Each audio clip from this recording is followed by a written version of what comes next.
Régional 2015, c'est le rendez-vous de Public Sénat pour tout comprendre des enjeux de la campagne. Une campagne qui a officiellement débuté cette semaine.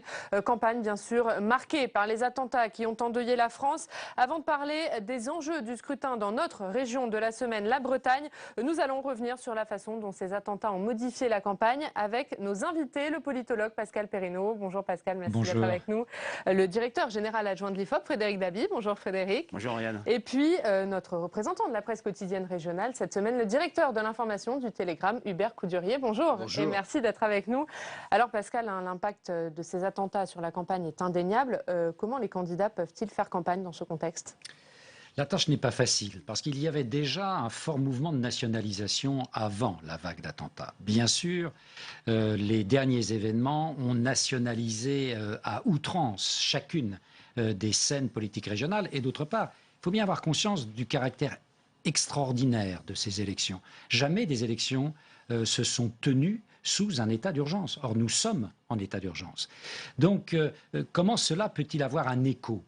Alors, je crois qu'il faudra regarder attentivement ce qu'on ne regarde pas beaucoup d'habitude, c'est le taux de participation. On s'acheminait vers des élections avec une participation très faible. Il y aura peut-être la volonté de nombreux électeurs qui s'apprêtaient à s'abstenir tout de même de participer à cette cérémonie civique qu'est tout vote. Ça, c'est le premier élément.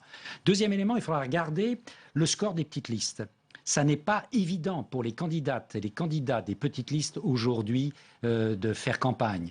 L'électorat est inquiet, très inquiet, et il y a la tentation de se réfugier derrière les poids lourds de la politique, quelle que soit leur orientation électorale. Ça va renforcer le tripartisme. Bien sûr.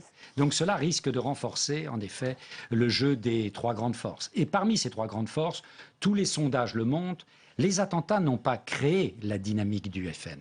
Ils semblent l'avoir simplement renforcée. Il y avait déjà, avant la vague d'attentats, une dynamique sensible que l'on sentait du Front National. Et là, dans les différents sondages faits dans différentes régions, à la fois des bastions, mais aussi, ce qui est plus surprenant, des terres de mission, on s'aperçoit d'un Front National qui a pris 2-3 points, donc qui continue une dynamique. Et enfin, dernier indicateur, il faudra suivre attentivement, y a-t-il un effet Hollande, puisque le président de la République connaît un sursaut de popularité, y a-t-il un effet Hollande sur les scores du PS qui permettrait ici et là au Parti socialiste, non pas d'inverser la tendance de la sanction électorale, qui est là, mais quelque part de sauver les meubles. Frédéric Dabi, vous le ressentez, cet impact des attentats sur le vote à venir des Français ? Oui, alors c'est vrai qu'ils ne vont pas... je partage ce que Pascal Perrineau vient de dire et tout d'abord ce qu'il a dit sur la participation. C'est peut-être là qu'il y aura un effet attentat du 13 novembre. Il y a quand même un précédent tragique extrêmement récent. Au lendemain des attentats de l'Hypercacher et de Charlie Hebdo, il y a eu les élections départementales quelques semaines après. Et c'est vrai que, alors qu'on attendait une abstention très forte de l'ordre des élections européennes... C'est vrai qu'il y avait 2 mois et demi quand même entre les attentats de janvier et les départementales. Là, il y avait eu des gains de participation puisque c'était que 50% d'abstention à ces départementales qui partaient très mal. On s'attendait à une abstention proche de celle des élections européennes qui était à 57%.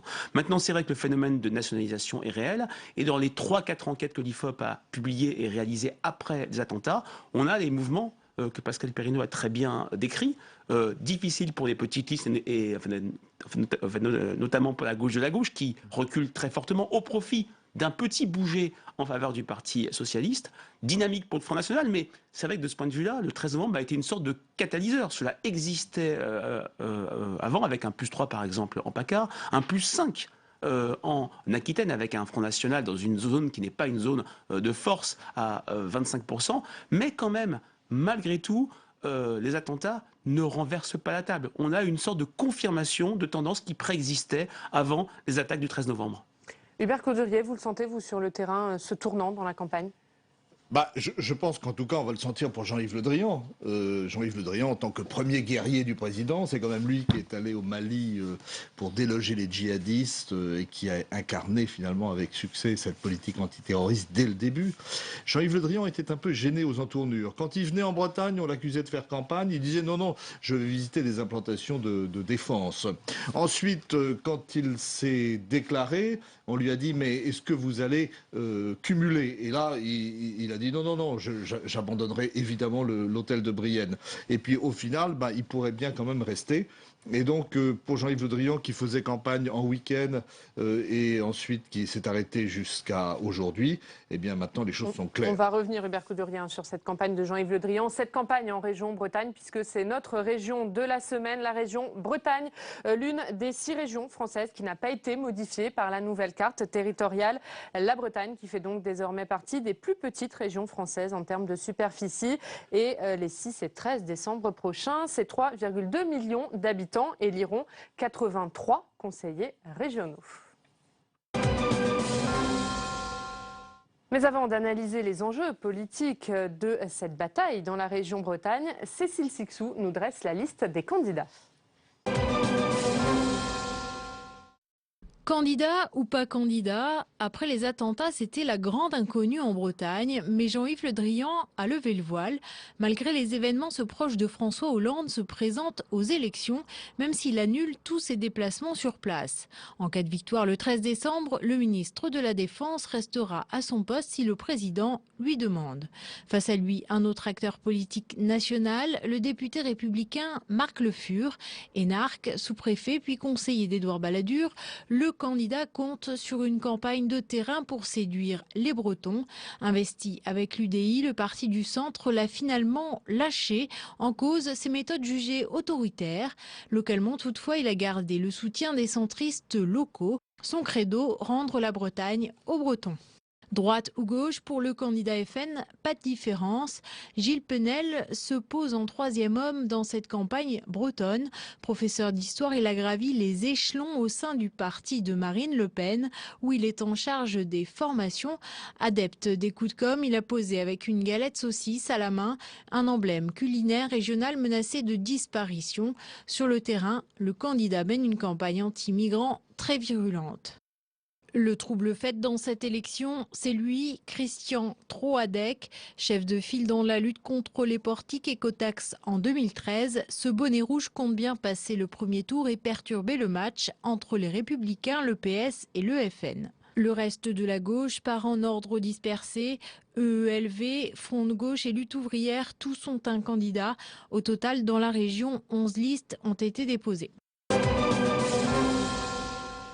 Frédéric Dabi, dans cette région Bretagne, le suspense est plutôt mince. La gauche a de grandes chances de garder la région.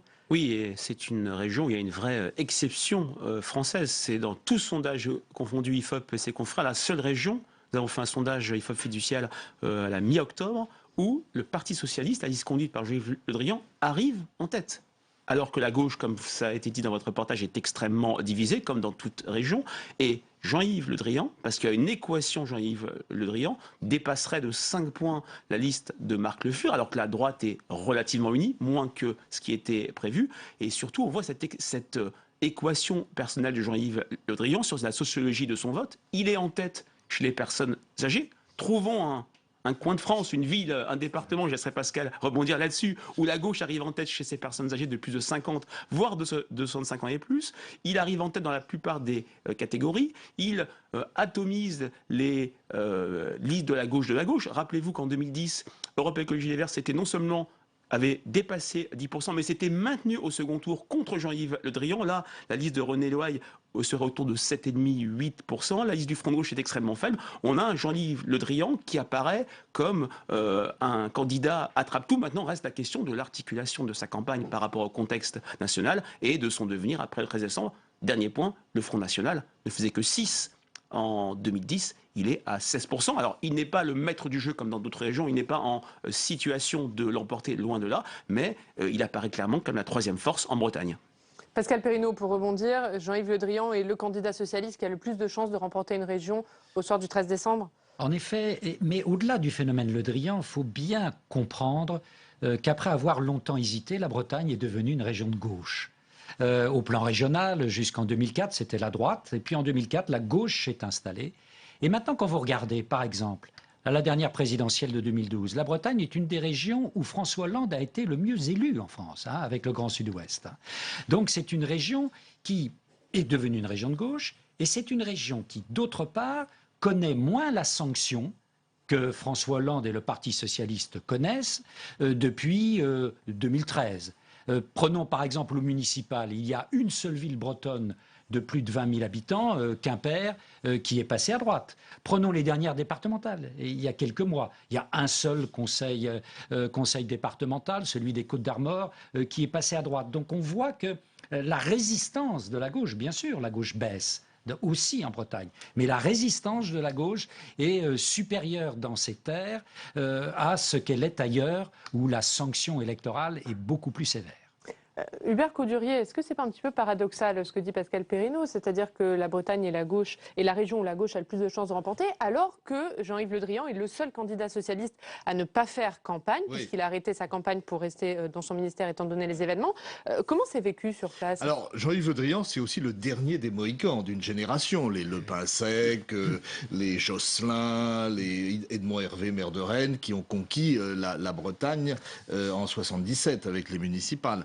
Alors effectivement, le paradoxe, c'est qu'on avait un Le Drian qui ne faisait pas campagne, mais qui était très connu, qui passait sur les ondes nationales en permanence, et son adversaire, Marc Le Fur, qui lui a commencé très tôt sa campagne, mais qui était en fait assez inaudible. Et aujourd'hui, un des enjeux, ça va être quand même de savoir si Troadec réussit à passer le deuxième tour, car Marc Le Fur aurait quand même un peu plus de chance, me dit-on, dans le cadre d'une quadrangulaire. Et il est vrai que tous les points négatifs de la gestion socialiste, on pourrait dire la crise agricole, la crise des bonnets rouges, le fait que la région n'ait pas forcément eu les moyens de gérer efficacement cette crise, certaines palidonies de Jean-Yves Le Drian sur le cumul des mandats, qui faisait avoir une position un peu ambiguë, tout ça a été balayé par le fait que Le Drian est un ministre populaire, apprécié, qui a eu des résultats à l'export, qui en plus est sympathique, passe bien, alors que effectivement Le Fur a commis peut-être l'erreur d'être un peu trop rigide, notamment vis-à-vis des centristes. Certes, il considère que son problème aujourd'hui, ça n'est plus cette démocratie chrétienne qui est en perte de vitesse, que les centristes ne pèsent plus grand-chose. Il considère à juste titre que son problème, c'est le Front National. Penel, lui, vise 20%.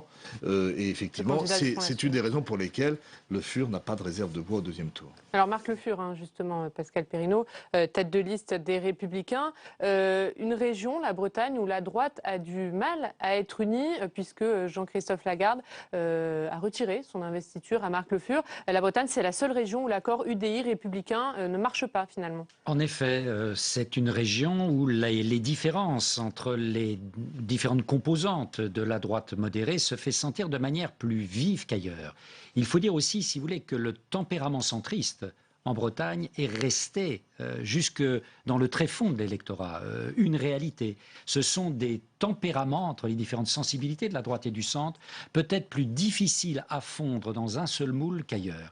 Et puis d'autre part, si vous voulez, pour que joue pleinement le vote sanction qui devrait profiter aux républicains associés aux centristes, ou du moins à certains centristes, il faut aussi qu'il y ait un contexte économique dégradé. Ça n'est pas le cas de la Bretagne, où c'est moins le cas que dans d'autres. Que dans d'autres régions. Quand vous prenez quelques indicateurs, la Bretagne a un taux de croissance de la population sensiblement plus fort que les autres régions françaises. Le taux de chômage est sensiblement moins fort que dans la moyenne nationale. Et c'est par exemple, je regardais ça récemment, j'étais même surpris par cette donnée, c'est la région dans laquelle il y a le moins de personnes soumises au RSA. Donc on voit bien qu'il y a là des composantes qui montrent que c'est une région en effet qui, relativement, bien sûr, tout est relatif, souffre moins que d'autres régions françaises. C'est aussi une des régions où les écarts sociaux sont les plus faibles. Voilà. C'est une région de consensus. Alors, il y a peut-être un problème qui aurait pu jouer contre Le Drian, c'est le fait qu'il s'est finalement implicitement opposé à la réunification bretonne en refusant la fusion de la Bretagne et des Pays de Loire, où la droite est largement majoritaire. Car du fait de la force de son identité, la Bretagne aurait facilement absorbé l'ensemble des départements des Pays de Loire, mais il est peu probable que cet argument, dans le contexte actuel, joue. Sachant que des sondages de l'IFOP avaient montré que les Bretons étaient bien sûr ultra favorables à absorber Nantes et la Loire-Atlantique, ils étaient beaucoup plus mesurés sur les autres départements des Pays de Loire. Mais c'est vrai que de manière plus générale, c'est cette France de l'Ouest qui souffre moins de la mondialisation, où il y a des données objectives nettement moins dégradées, où le Parti socialiste a l'air un peu moins mal parti, un peu mieux parti pour conserver Aquitaine, Limousin, Poitou-Charentes, Midi-Pyrénées, dans notre Roussillon, en dépit de la division très forte de la gauche, et sans doute la Bretagne. Au second tour, dans l'enquête IFOP fiduciale, Jean-Yves Le Drian l'emporterait de 10 points sur Marc Le Fur. L'enquête est bien sûr un petit peu ancienne, soyons extrêmement prudents. Puis la quadrangulaire est quand même possible, mais c'est quand même la région où la gauche est le mieux partie. C'est la région aussi d'où est partie la candidature de François Hollande, toute cette petite bande, Le Drian, Le Foll, Poignant, réunis à Lorient sous l'égide de Jacques Delors, parce que ce sont tous des transcourants à l'origine, et tout est parti de Lorient à l'époque où François Hollande faisait 3 points dans les sondages. Un petit mot très rapide, Frédéric Dabi, sur Christian Troadec, leader des Bonnets Rouges à la tête de la liste régionaliste. Est-ce qu'il peut venir perturber le match ? Très très clairement, d'un point de vue quantitatif, s'il franchit la barre des 10%, on n'imagine pas fusionner avec les 3 listes sans doute qualifiées, celle du PS, celle des Républicains et celle du Front National. Il a une structure relativement intéressante, il prend beaucoup dans la jeunesse et au sein des catégories populaires, donc il peut gêner le Front National de ce point de vue-là en termes de sociologie électorale, et il peut être aussi le trublion au sort du premier tour. Merci beaucoup Frédéric Dabi. La Bretagne qui fait partie des régions françaises à forte identité régionale, une identité que les Bretons entendent bien préserver avec l'aide des collectivités territoriales dont la région qui agit notamment pour défendre l'enseignement de la langue bretonne et ce dès le plus jeune âge comme nous le montre ce reportage de Samia Dechier.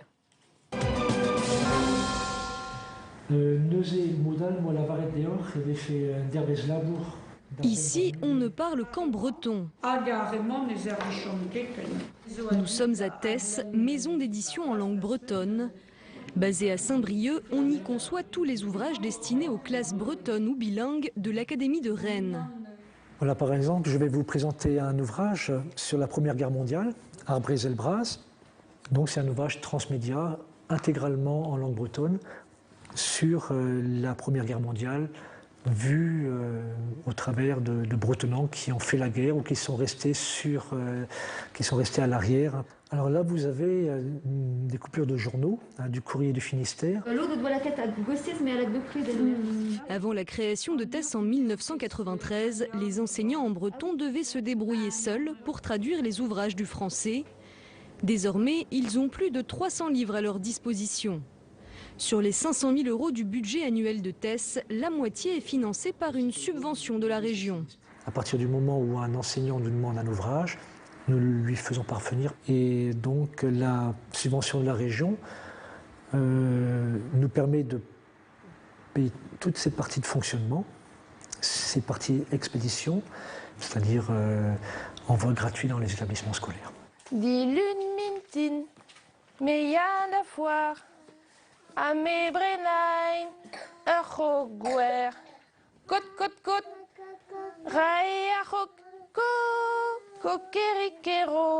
Dans cette école privée du Fawet, dans le Morbihan, Christelle Combotte est la seule à enseigner le breton. Une langue qu'elle connaissait à peine il y a quelques années encore, quand elle étudiait le tourisme. Donc après le BTS Tourisme, j'ai travaillé, mais ça m'a pas plu, donc j'ai voulu aller à Stumdi. Stumdi, c'est un centre de formation en breton. Donc en 6 mois, on apprend le breton, les bases du breton. Après, bien sûr, il faut parler. Et j'ai eu l'opportunité de faire ça. Le problème, c'est que je n'avais pas droit au Pôle emploi. Pendant ces 6 mois de formation, Christelle va donc recevoir une aide de 800 € par mois versée par la région. Mais une fois bretonnante, restait à financer les 2 ans de master. Là encore, elle a bénéficié d'une bourse de la région appelée SCOASEL. C'est une aide de 5 000 € par an, ce qui est énorme, et qui nous aide en fait à... Moi, par exemple, j'habitais dans le Finistère Nord, et j'avais été mutée en stage dans les Côtes d'Armor. environ, je dirais 100 ou 150 km de mon domicile. Donc le lundi, mardi, j'étais à Brest et le jeudi, vendredi, j'étais à côté de Guingamp. Donc il fallait ou prendre un logement ou alors le transport, le train, tout ça. Donc c'est vrai que ça engage des frais. Une aide censée susciter des vocations face au manque de candidats dans l'enseignement breton. Et nous en rejoint sur ce plateau notre tweeteuse en chef, Caroline Deschamps. Bonjour Caroline. Bonjour Ariane. Vous allez tout nous raconter de la campagne sur les réseaux sociaux dans cette région Bretagne. Et Samia Dechir. Bonjour Samia. C'est vous qui avez réalisé ce reportage. Alors pourquoi la région s'investit autant dans la promotion de la langue bretonne, Samia ? D'abord tout simplement parce que promouvoir les langues régionales, ça fait partie de ses compétences, de ses missions au même titre que n'importe quelle autre région française. Ensuite parce que la langue bretonne, elle est menacée. On estime qu'il y a à peu près aujourd'hui 200 000 personnes qui parlent le breton au quotidien. Et ça, c'est très peu au regard de plus de 3 millions de personnes qui habitent dans toute la Bretagne. Et puis surtout, cette population qui parle le breton, elle est vieillissante. Aujourd'hui, il y a 3 bretonnants sur 4 qui ont plus de 50 ans. Donc il y a un déclin de la langue bretonne qui est dû à ce qu'on appelle une rupture de la transmission familiale. Alors dit plus simplement, ça veut tout simplement dire que les parents à un moment ont arrêté de parler le breton à leurs enfants et ça s'est fortement accentué dans les années 80. Et puis il y a une autre langue dont on parle moins souvent en Bretagne qui s'appelle le gallo et qui est elle aussi menacée puisqu'elle compterait environ 30 000 locuteurs aujourd'hui dans toute la Bretagne. Vous le disiez, hein, Samia, la population qui parle le breton est vieillissante. On voit dans votre reportage que les élèves apprennent le breton depuis le plus jeune âge. Est-ce que c'est par là que passe le salut de cette langue bretonne ? C'est ce qu'espèrent en tout cas les défenseurs de la langue bretonne et les chiffres sont assez encourageants pour eux. Aujourd'hui, il y a environ 16 000 élèves qui sont inscrits en filière bilingue. Il y a 10 ans, ils étaient 10 000. Ça veut dire que le nombre de jeunes bretonnants, il progresse. Mais il reste encore assez faible puisqu'il représente environ 2% de tous les élèves qu'il y a en Bretagne. D'où le soutien de la région à l'enseignement bilingue. En 2015, elle y a consacré environ 2 millions d'euros. Par contre, elle ne peut pas financer directement les établissements parce que ça ne fait pas partie de ses compétences. D'où toutes les mesures alternatives qu'on a pu voir, par exemple, dans le reportage avec le soutien à la formation des enseignants. Hubert Coudurier, c'est un marqueur important de cette identité régionale, la langue bretonne ? Oui et non, parce qu'en même temps, l'identité bretonne n'a jamais été aussi forte, à travers notamment la culture, le festival interceltique, etc. Et le nombre de locuteurs baisse de plus en plus, même si, malgré les efforts de Diwan, il y a aujourd'hui 700 à 800 000 locuteurs pour 3,5 millions de Bretons. Donc on est quand même loin des situations catalanes ou écossaises ou au Pays de Galles. Mais néanmoins, il y a une volonté. Le problème, je trouve, le drame finalement de cette élection régionale, c'est qu'elle n'aura pas consacré la place de la région. On avait déjà vu sur le plan économique, lors des difficultés qu'a rencontré la Bretagne et notamment la crise des bonnets rouges, que c'était quand même l'État qui était en première ligne pour colmater les brèches sociales. Et là, finalement, tout ça est balayé par le contexte sécuritaire actuel. Donc je trouve que pour l'identité bretonne et pour l'identité régionale en général, c'est difficile. Pascal Perrineau, très rapidement, les langues régionales, c'est un peu un serpent de mer dans le débat politique. François Hollande s'était engagé à les inscrire dans la Constitution. Il a échoué. Est-ce que ça aura ça a des chances de voir un jour les langues régionales inscrites dans la Constitution ? Écoutez, vous savez, la République française, depuis quelque temps, tente d'inverser un courant qui était un courant séculaire, qui était un courant d'éradication des langues régionales. Sous la Troisième République, ça a continué sous la Quatrième République, sous la Cinquième République. Et le mouvement n'est, au fond, dans le long terme, qu'un mouvement récent de reconquête des identités régionales et en particulier des identités linguistiques. Je ferai remarquer que la Bretagne a tout de même plus de chances que l'Alsace. La Bretagne est restée, dans le cadre du redécoupage, une région. L'Alsace, son destin, ça a été de se fondre dans une immense, grande région aux frontières incertaines, ce qui montre que parfois la couleur politique de la région permet de comprendre ces destins différents. On va maintenant passer à la campagne sur les réseaux sociaux, Caroline, puisque la campagne a repris sur le terrain, mais aussi sur le web. Oui, enfin, pas pour tout le monde, hein. Vous l'avez dit, Jean-Yves Le Drian, le ministre de la Défense et de l'ISPS, se consacre uniquement sur sa mission, notamment depuis les attentats du 13 novembre. Il laisse donc le soin à ses colistiers de battre la campagne. Et à vrai dire, ce n'était peut-être pas une bonne idée. Je m'explique. Loïc Chenet-Girard, le directeur de campagne de Jean-Yves Le Drian, vice-président du Conseil régional, était interviewé il y a 2 jours par un influenceur, Ronan Le Flécheur, connu sous le le nom de Brezweekhan sur Twitter. Une interview réalisée via Periscope, vous savez, cette application de vidéo live. Le numéro 1 sur la liste de Jean-Yves Le Drian, Ille-et-Vilaine, était interrogé sur le nombre de chômeurs en Bretagne. Alors les images ne sont pas de très bonne qualité, mais regardez. Il y a combien de chômeurs en Bretagne aujourd'hui? Il y a environ 100 000 chômeurs en Bretagne, ce qui est énorme. Non, seulement ça. Il y a moins que ça. Et donc Ebim, le directeur de campagne de Jean-Yves Le Drian, qui fait une Myriam El Khomri, piégée chez Jean-Jacques Bourdin. Alors en réalité, le nombre de demandeurs d'emploi de catégorie A est de 153 210. Alors évidemment, la boulette a fait le buzz sur le web breton, hein, Oriane. Est-ce que les autres têtes de liste s'en sortent mieux, Caroline? Alors pas de bad buzz de la part de Marc Le Fur, la tête de liste Les Républicains. Alors sa nette campagne, elle est à l'image de sa campagne de terrain sur Twitter, sur Facebook et sur son site. Il joue la carte régionaliste. Son slogan, c'est le choix de la Bretagne. Il n'a d'ailleurs pas souhaité que Nicolas Sarkozy vienne le soutenir. Il a même confié au site Politique Mania que s'il était un objet, il serait un drapeau braise. C'est un peu la même tonalité chez la tête de liste FN, Gilles Pénel, qui pose devant un menhir sur la photo de profil Facebook et qui défend à tout va l'identité bretonne, notamment à travers de sa gastronomie. Il tweet cette photo avant le match du Stade Rennais, une galette saucisse, un élément de notre identité aujourd'hui menacée. La galette saucisse est effectivement un monument en Bretagne, mais elle est nullement menacée, Oriane. Elle a même son hymne. Regardez.